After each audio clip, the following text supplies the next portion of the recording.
అందరికీ నమస్కారం. నా పేరు అర్చన.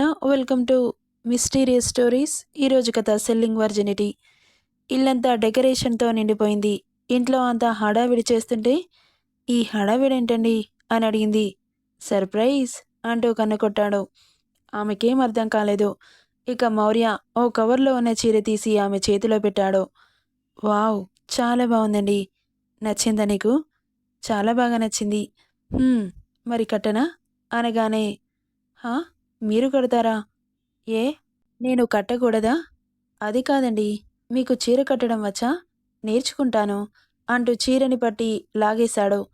"ఏంటండి ఈ స్పీడు?"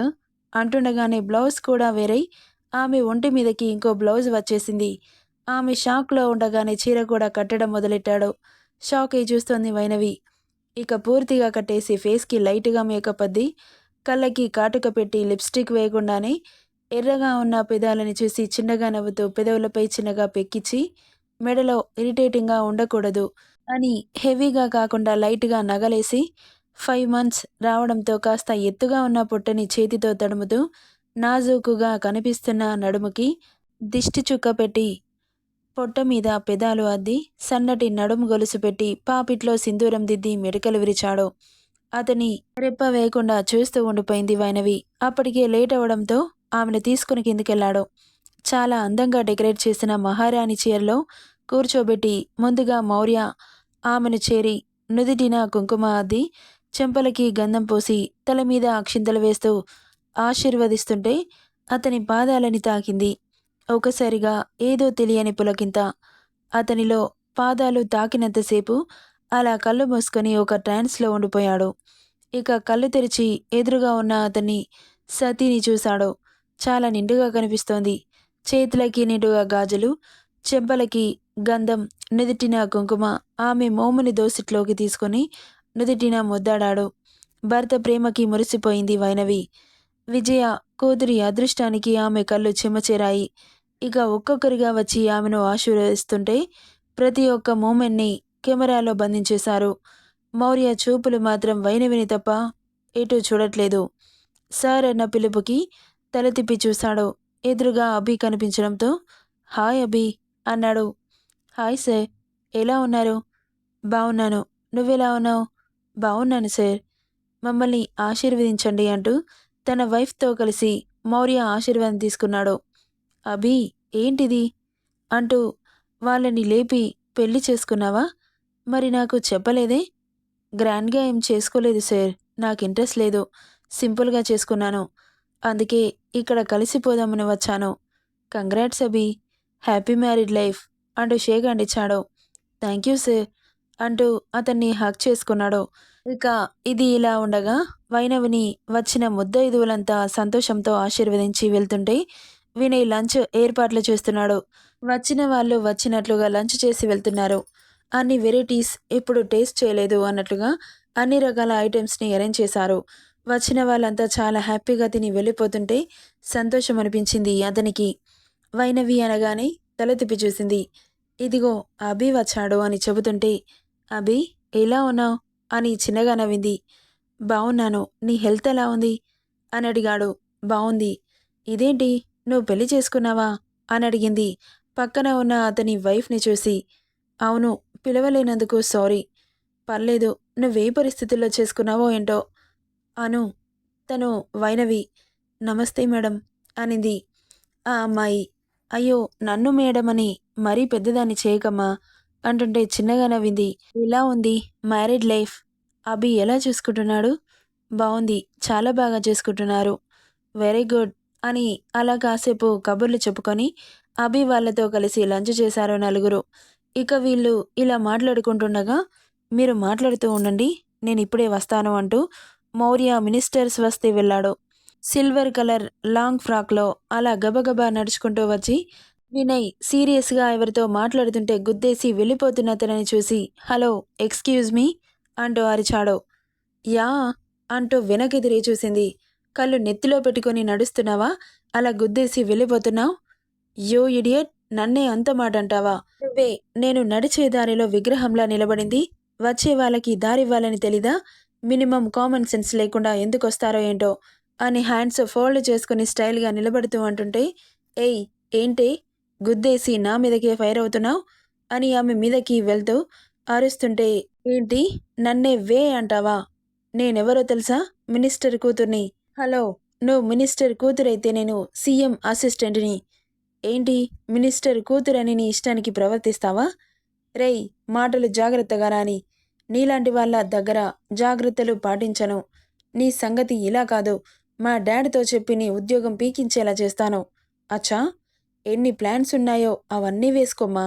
అవేవి మా మౌర్య సార్ దగ్గర పనిచేయవు అనగానే చూస్తూ ఉండు అని వేలు చూపిస్తూ అక్కడి నుండి పొగరగా వెళ్ళిపోయింది ఆ అమ్మాయి. పోవే అనుకుంటూ వచ్చిన గెస్ట్లని రిసీవ్ చేసుకుంటున్నాడు వినయ్. ఇక ఇక్కడ డాడ్ అంటూ చిన్నపిల్లల దగ్గరికెళ్ళింది. ఏంటి బేబీ ఇలా వచ్చావు? నీతో కాస్త పనుండి వచ్చాను కానీ వచ్చే దారిలో ఒక విధవ కనిపించాడు. నేను మినిస్టర్ కూతుర్ని అని చెప్పినా కానీ వాడికి భయం లేదు అని కంప్లైంట్గా చెప్పింది రితిక. ఎవడమ్మా వాడు? మౌర్య సార్ అసిస్టెంట్ అంట అనగానే తల తిప్పి చూశాడు పక్కనే ఉన్న మౌర్య. ఎవరు అన్నాడు మౌర్య. మీ అసిస్టెంట్ సార్ అనింది. వెంటనే వినయ్కి కాల్ చేసి పిలిపించాడు. చెప్పండి సార్ అంటూ వినయంగా నిలబడి అడుగుతుంటే తల తిప్పి పక్కనే ఉన్న రితికని చూశాడు. వినయ్ ఆమెను అక్కడ చూడగానే నువ్వేంటిక్కడ అన్నట్లు చూసి తను మినిస్టర్ కూతురు అని చెప్పడం గుర్తొచ్చి మళ్ళీ నార్మల్గా నిలబడ్డాడు. ఏం జరిగిందని అడిగాడు మౌర్య. అక్షరం పొల్లుపోకుండా చెప్పాడు వినయ్. చూసారా సార్ మీ ముందు ఎలా మాట్లాడుతున్నాడో? వీడికి చాలా పొగరు అని ఏదో అంటుంటే కోపంగా పళ్ళు బిగించాడు వినయ్. మౌర్య ఉన్నాడు అతనికి రెస్పెక్ట్ ఇచ్చి సైలెంట్గా ఊరుకున్నాడు కానీ వేరే ఎక్కడో అయితే చాచిపెట్టి కొట్టేవాడే. ఆమె మాటలకి ఆపమన్నట్లు చెయ్యి చూపించాడు మౌర్య. అలా గుద్దేసి రావడం తప్పే కదా?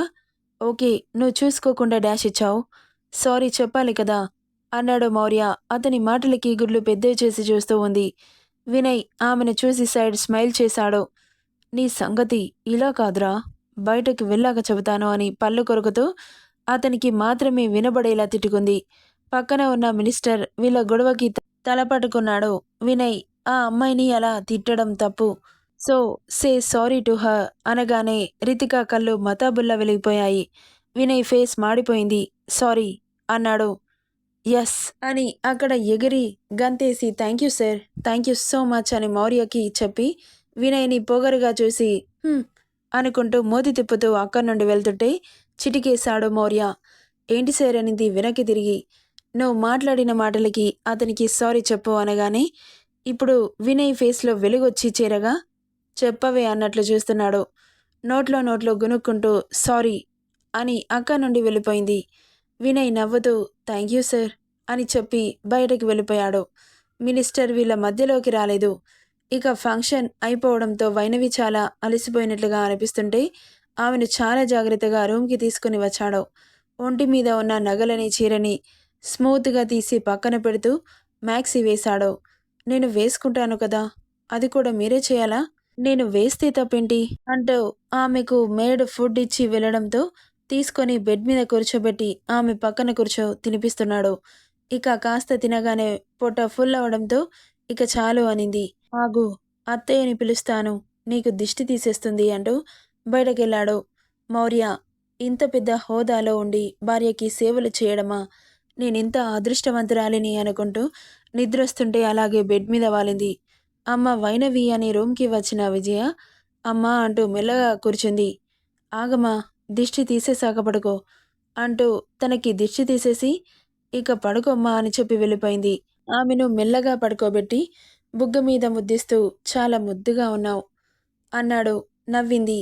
సరే ఇక పడుకో, నాకు కాస్త పనుంది అంటూ ఆమె పడుకోగానే బయటకెళ్ళిపోయాడు. భర్త కేరింగ్లో చాలా బొద్దుగా తయారైంది వైనవి. ఇక స్కానింగ్ కోసమని హాస్పిటల్కి తీసుకెళ్లాడు. తనని ఇక ఇంతకు ముందులా ఎలాంటి మిస్టేక్ అవ్వకుండా తనకి స్కానింగ్ చేశారు. బేబీ బాగుందని చెప్పడంతో చాలా హ్యాపీ అనిపించింది మౌర్యకి. ఇక్కడ వినయ్ మౌర్య కోసం షాపింగ్ మాల్కి వెళ్ళాడు. బేబీస్కి క్లాత్స్ కొనడానికి. అంటే మౌర్య రాలేదు, ఓన్లీ వినయ్ మాత్రమే వచ్చాడు. లోపలికి వెళ్తున్న తనని మళ్ళీ ఎవరో ఎదురుగా వచ్చి డ్యాష్ ఇవ్వడంతో చిరాగ్గా కళ్ళకి పెట్టుకున్న స్పెక్స్ తీసి వెనక్కి తిరిగి చూశాడు.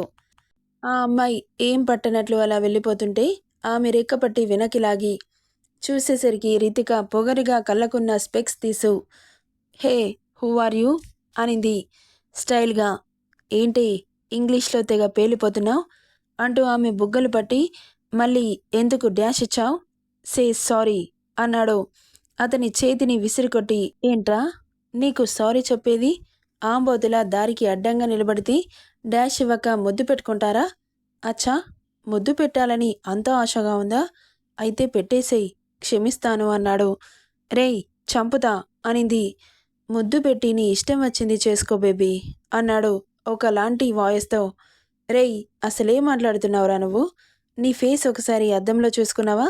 చూసుకున్నాను బేబీ, చాలా అందంగా ఉంది కదా అని నవ్వుతూ చెబుతుంటే గో టు హెల్ అని అతన్ని వెనక్కి నెట్టి వెళ్ళిపోయింది. వెళ్తున్న ఆమెని రెప్పవేక చూస్తూ ఉండిపోయాడు వినయ్. నెక్స్ట్ పార్ట్లో ఏం జరుగుతుందో చూద్దాం. ఈ స్టోరీ ఎలా ఉందో కామెంట్ చేయండి guys. Thank you for listening.